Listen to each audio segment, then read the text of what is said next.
할렐루야. 앞뒤로 옆으로 인사하십니다.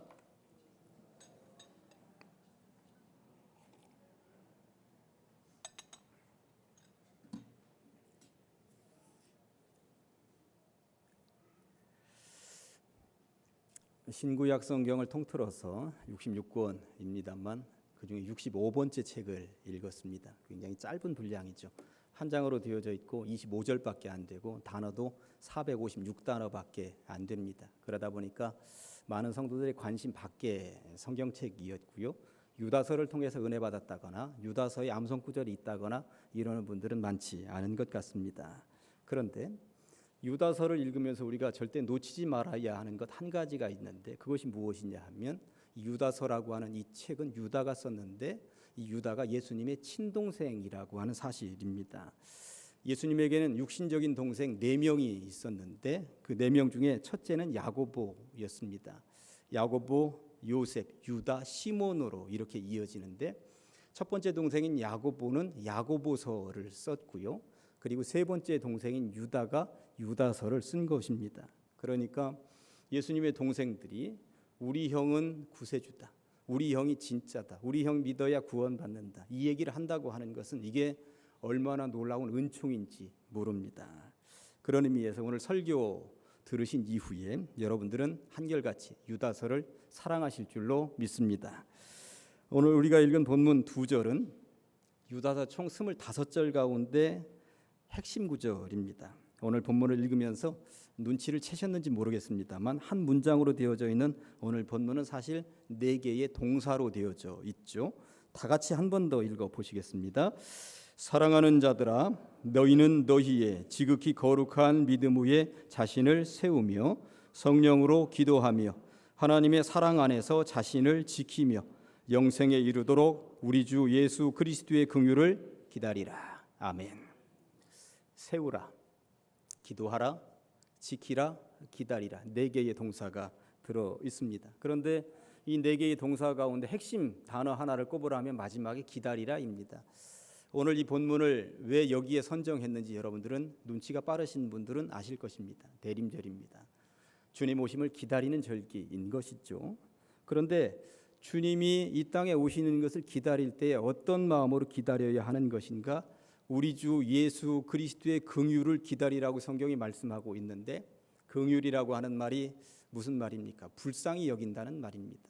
불쌍히 여긴다는 그 긍휼을 기다린다라고 하는 것은 우리 주님 예수님께서 우리 모든 백성들을 불쌍히 여기사 이 땅에 오시는 절기를 기다린다고 보시면 되는 것입니다. 그런데 이 기다림에도 공식이 있다고 오늘 성경이 분명히 말씀하고 있습니다. 1 더하기 2 더하기 3 더하기 그리고 기다림입니다. 첫째는 믿음 위에 굳게 세우고 기다리라는 것이고요. 성령으로 기도하면서 기다리라는 것입니다. 그리고 하나님의 사랑 안에서 자신을 지켜가면서 기다리라고 성경이 말씀하고 있는 것이죠. 그러니까 무턱대고 기다린다고 해서 다 되는 것이 아니라는 것입니다. 감나무 밑에서 감 떨어지기를 기다린다 하더라도 가을에 이것이 잘 익었을 때 기다려야 되는 것이지 봄에 감이 꽃 필 때부터 그거 기다리는 것 이거 어설픈 일입니다. 예수 그리스도의 긍휼도 마찬가지입니다. 신앙생활의 기본 요소들을 충분히 갖추고 그 신앙이 무르익어가는 것을 보면서 기다려도 기다려야지 아무것도 준비되어져 있지 않으면서 주님의 긍휼만 기다린다면 주님으로부터 제대로 된 선물을 받아 누릴 수가 있겠습니까? 그렇다면 주님이 오시는 이 대림절에 우리는 어떻게 기다려야 하는지 성경을 통하여서 구체적으로 깊이 살펴보도록 하시겠습니다. 첫째, 거룩한 믿음 위에 자신을 세워가면서 기다리라는 것입니다. 거룩한 믿음 위에 자신을 세운다는 것은 무엇일까요? 믿음은 불가능을 가능케 하는 가장 기본적인 요소입니다. 믿음은 불가능을 가능케 하는 가장 기본적인 요소라고 하는 것, 이거 정말 중요한 것이죠. 우리는 거인 골리앗 앞에 서 있던 소년 다윗을 일컬어서 믿음의 사람이라고 이야기를 합니다. 거인 골리앗은 외형적으로 볼 때는 도저히 넘어뜨릴 수 있는, 이겨낼 수 있는 사람이 아니었습니다. 그러나 다윗이 서 있던 자리는 믿음의 자리였기 때문에 상대가 누구냐 하는 것이 전혀 중요하지 않았습니다. 저는 이 말을 제가 이렇게 써놓고도 이 말 참 잘했다, 하는 생각이 들어서 혼자 은혜 받은 구절이 이 말이에요. 그러나 다윗이 서 있던 자리는 믿음의 자리였기 때문에 상대가 누구냐 하는 것이 전혀 중요하지 않았다는 사실입니다. 다윗은 믿음의 자리에 굳게 서서 이렇게 고함을 쳤습니다. 너는 칼과 창과 단창으로 내게 나오느냐? 그러나 나는 만군의 여호와의 이름 곧 네가 모욕하는 이스라엘 군대의 하나님의 이름으로 네게 나아가노라. 칼과 창과 단창이 이기는지 하나님의 이름이 이기는지 한번 겨뤄보자, 이 이야기였던 것이죠. 결국은 누가 이겼습니까? 여호와 하나님의 이름이 이긴 줄로 믿습니다. 믿음이 이긴 줄로 믿습니다. 이것을 일컬어 우리는 믿음 위에 자신을 굳게 세워가는 것이라고 말을 하는 것입니다. 최근에 수요일 저녁마다 사도행전을 강의하면서 사도 바울을 통하여 우리는 많은 은혜를 받고 있습니다. 1차, 2차, 3차 선교 여행을 다녔던 사도 바울의 그 일정은 정말 고난의 연속이었습니다. 매를 맞았고요, 옥에 갇혔고요, 돌에 맞기도 하고 죽을 고생을 그렇게 많이 했습니다. 그런데 무너질 것 같고 무너질 것 같은데 바울이 절대 무너지지 않는 거예요. 그 모진 고생을 하면서도 어떻게 저렇게 무너지지 않을 수가 있단 말인가? 어떻게 그럴 수 있었을까요? 거룩한 믿음의 자리에 자신을 세워갔기 때문입니다. 바울은 자신의 인생을 회고하는 자리에서 이렇게 고백을 합니다. 나는 선한 싸움을 싸우고 나의 달려갈 길을 마치고 무엇을 지켰으니? 믿음을 지켰으니. 이 믿음의 자리를 떠난 적이 없으니, 이 믿음을 굳게 잡고 있었으니 그 이야기를 하고 있는 것입니다. 바울은 싸움의 연속인 인생을 살았습니다. 유대인들과 싸워야 했고요, 이방인들과도 싸워야 했습니다. 그리고 그 당시 최고의 권력자라고 할 수 있는 로마와도 싸워야만 했던 것입니다. 그러나 그는 자신의 인생을 통틀어서 그런 싸움 앞에서 믿음을 지켰다고 고백을 남기고 있는 것이죠. 거룩한 믿음의 자리를 한 번도 벗어난 적이 없었다고 얘기하는 것입니다. 어떻게 그럴 수 있었습니까? 그가 서 있었던 자리는 믿음의 자리였기 때문에 상대방이 가하는 핍박의 가혹함이 중요하지 않았던 것이죠. 어떤 것이 오더라도 죽기를 각오하는데 다 이겨낼 수 있었다고 하는 것입니다. 최근에 인터넷에 떠도는 이야기를 하나 보다가 제가 굉장히 웃었던 적이 있습니다. 실제적으로 있었던 이야기라는데 가벼운 이야기입니다. 편하게 한번 들어주시기 바랍니다. 야간 작업을 마치고 집으로 가는 길이었습니다. 집이 계양구인지라 88번 버스를 타고는 야참으로 라면 먹을 생각을 하며 가던 중이었습니다. 야간 작업까지 해서 배가 얼마나 고파왔는지 버스가 빨리 도착해서 라면 먹을 생각뿐이었습니다. 이때였습니다. 뒤에 오던 김포로 가는 81번 버스가 우리 88번 버스를 추월하려고 했습니다. 그렇게 81번 버스가 앞지르기를 시도하다가 내가 타고 있던 88번과 경쟁을 하기 시작을 했고 신경질적인 속도전이 벌어졌습니다. 마침 신호가 걸렸고 두 버스가 횡단보도 앞에 동시에 서게 되었습니다. 88번 아저씨와 81번 아저씨가 동시에 창문을 열었고 피 튀기는 말싸움에 돌입했습니다. 결국은 우리 88번 아저씨가 열이 받을 대로 받아 81번 버스로 올라가셨고요. 그 버스에서도 싸움이 지속되었습니다. 우리는 속으로 응원을 했습니다. 88번 이겨라. 그런데 그 와중에 신호가 바뀌고 81번 버스가 그냥 떠나는 것이었습니다. 그 버스에 우리 88번 버스기사 아저씨가 타고 있었는데 말입니다. 그 순간 88번 버스에 타고 있던 사람들은 멍해졌습니다. 기사 없는 88번 버스에는 찬바람이 휑하니 불었습니다. 그리고 이 상황에서는 도대체 어떻게 해야 하는지 아는 사람이 아무도 없었습니다. 그렇게 기사 아저씨를 기다리고 있는데 100m 전방 유엔 묘지 커브 도는 데서 열심히 뛰어오는 88번 기사 아저씨를 보았더랬습니다. 아저씨는 얼굴이 벌게 가지고 뛰어오셨습니다. 버스에 오르셔서는 죄송합니다. 이 말을 연발하시고는 계속 운전을 하셨습니다. 아저씨가 얼마나 불쌍해 보였던지 모릅니다. 88번 아저씨는 그렇게 81번 아저씨와의 싸움에서 패배했던 것입니다. 그런데 문제는 지금부터였습니다. 2분쯤이나 지났을까요? 저 뒤에서 경찰차가 오는 것이었습니다. 88번 서세요. 우렁찬 경찰차의 스피커로 88번 갓길로 차 대라니까요. 신경질적인 경찰의 목소리, 경찰의 지시에 순순히 따르는 88번 아저씨, 우리는 이렇게 생각을 했습니다. 81번한테 깨지고 이제는 경찰한테까지 깨지는구나. 그런데 올라온 경찰의 한마디 걸작이었습니다. 81번 차키 주세요. 예, 그랬습니다. 우리의 88번 아저씨는 81번 버스에서 81번 차키를 들고 도망왔던 것이었습니다. 패배한 줄 알았더니 결국 우리 88번 아저씨가 이겼던 것입니다. 집에 도착한 난 라면을 먹으면서 죽어라 웃었습니다. 물론 이야기는 여기까지입니다. 저도 이 글을 읽으면서 한참이나 웃었습니다. 그리고 뒤에도 또다시 생각해보면 그 장면이 생각나서 웃곤 했습니다. 본인들이야 죽자 사자 싸운 것인지 모르겠습니다만 구경하는 사람으로서는 참 귀여운 싸움이었습니다. 그런데 세상의 싸움은 늘 이렇게 웃음을 자아내는 싸움만은 아닙니다. 골리앗 앞에 서 있는 다윗처럼 목숨을 내놓고 싸우는 싸움도 있고요. 수없이 많은 고난과 역경 앞에 서 있는 바울 같은 싸움도 있는 것이죠. 그런데 이기는 비결이 무엇인지 버스 기사한테 여러분들 지금 배우셨습니까? 중요한 키 하나 잡으면 이긴다는 것입니다. 그 키 잡으면 이기는 것입니다. 버스를 통째로 들고 올 필요도 없습니다. 그거 하나 잡으면 이기는구나. 그렇다면 신앙에서 가장 중요한 키 하나가 무엇일까요? 믿음입니다. 믿음의 자리에 서 있으면 이긴다는 것입니다. 그거 하나 잡고 있으면 이기는 것인데 엉뚱한 데에서 엉뚱한 거 내가 감당치도 못하는 거 틀켜지려고 하고 있다는 것입니다.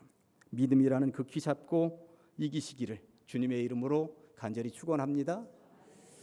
두 번째는 성령으로 기도하면서 기다리라고 말씀합니다. 기도의 중요성을 여기에서 강조하는 것은 새삼스러운 일입니다. 신구약 성경을 통틀어서 가장 거룩한 단어 하나를 꼽으라면 기도입니다. 하나님을 만나는 통로이고요. 하나님의 임재를 기대하는 정말 가장 깊이 체험할 수 있는 연결고리가 기도입니다. 그런데 중요한 것은 제대로 기도하지 않을 때가 너무나도 많이 있다는 것이 문제입니다. 예수님께서는 마지막 때가 되어서 예루살렘으로 올라가던 중이었습니다. 어느 날 예수님의 수제자 그룹에 들어있는 야고보와 요한이 어머니를 대동하고 어머니 치맛바람을 불러일으키면서 예수님 앞에 찾아왔습니다. 예수님 소원이 있습니다. 그래 무엇이냐 한번 얘기해 봐라. 예수님이 예루살렘에 올라가셔 왕이 되시면 하나는 좌의정 하나는 우의정 만들어 주십시오. 이때 예수님께서 하셨던 대답이 너희가 구하는 것을 알지 못하는도다. 너희는 너희가 구하는 것을 알지 못하는도다. 너희가 지금 나한테 기도하면서 간절히 와서 뭔가 구하고 있는데 너희들이 구하는 거 내 생각하고는 전혀 다른 거야. 결국 야고보와 요한이 예수님께 구했던 것은 어떻게 되었을까요? 예수님의 쓰레기통에 처박히고 말았습니다. 우리도 마찬가지입니다. 우리가 드리는 기도들의 목록 가운데 얼마나 많은 기도 제목들이 저 하늘나라의 쓰레기통에 처박힐까요? 그리고 소각장으로 가서 사라지는 것일까요? 그런데 왜 그렇게도 우리의 기도 제목은 쓰레기통에 버려졌다가 소각장으로 사라지는 것입니까? 야고보서가 아주 명쾌한 정답을 가지고 있습니다. 구하여도 받지 못함은 정욕으로 쓰려고 잘못 구하기 때문이라. 그래서 저는 기도할 때마다 이렇게 기도합니다. 제가 기도하는 오늘의 이 기도 제목이 하나님의 생각과 일치하게 하여 주시옵소서. 이게 얼마나 중요한 것입니까? 하나님의 생각과 일치하지 않는 기도를 드릴 때에는 그 기도 제목들은 쓰레기통으로 소각장으로 버려질 수밖에 없다는 것입니다. 구약의 가장 지혜로운 왕 솔로몬이 왕이 되었습니다. 왕이 된 솔로몬은 그 감격의 마음을 담아서 하나님께 일천번제를 드렸죠. 하나님이 흡족하셨습니다.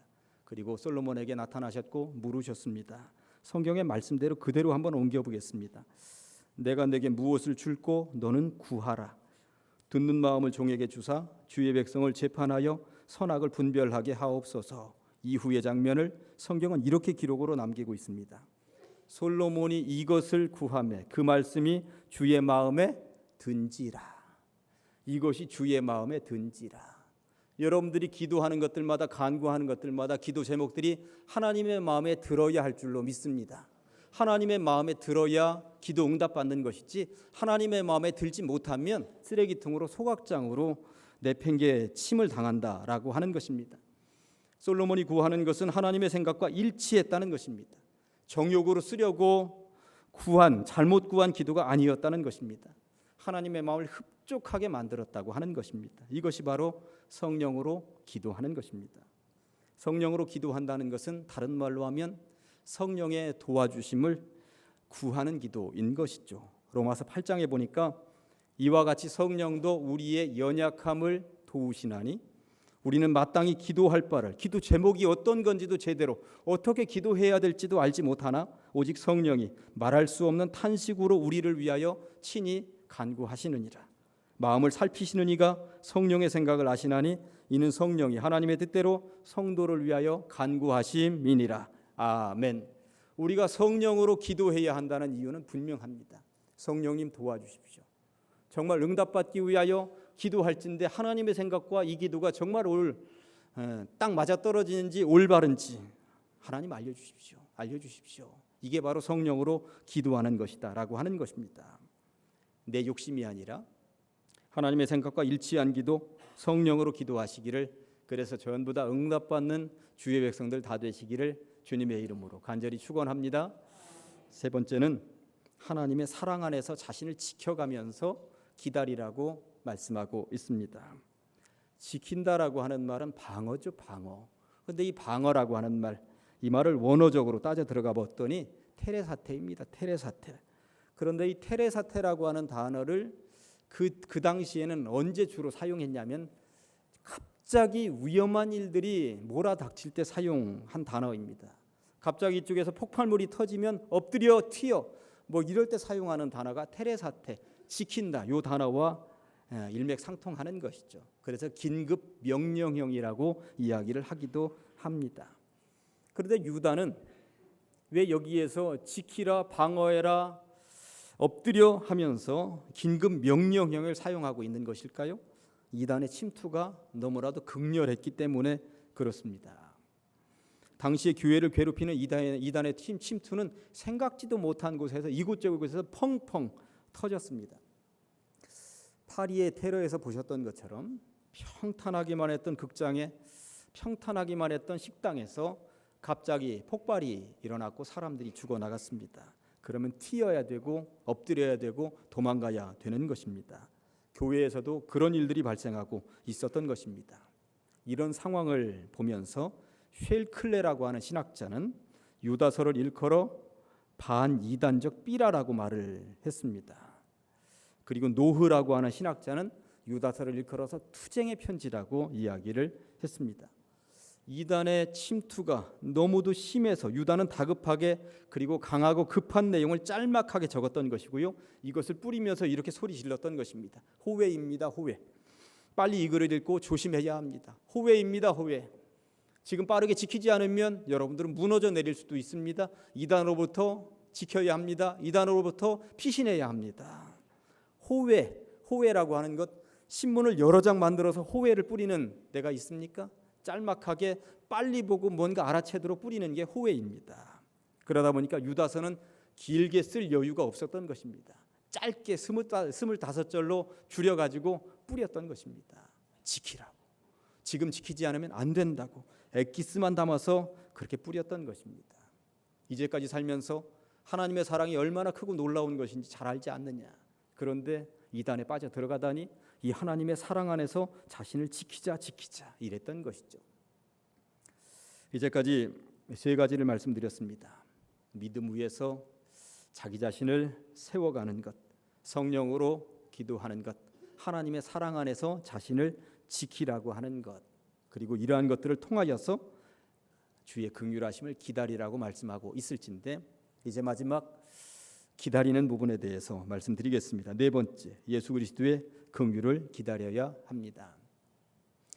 성탄의 계절이 되었고요. 성탄절을 준비하면서 저희들도 이렇게 장식을 좀 했습니다만 거리마다 특별히 백화점 같은 곳들은 장식들을 하고 있습니다.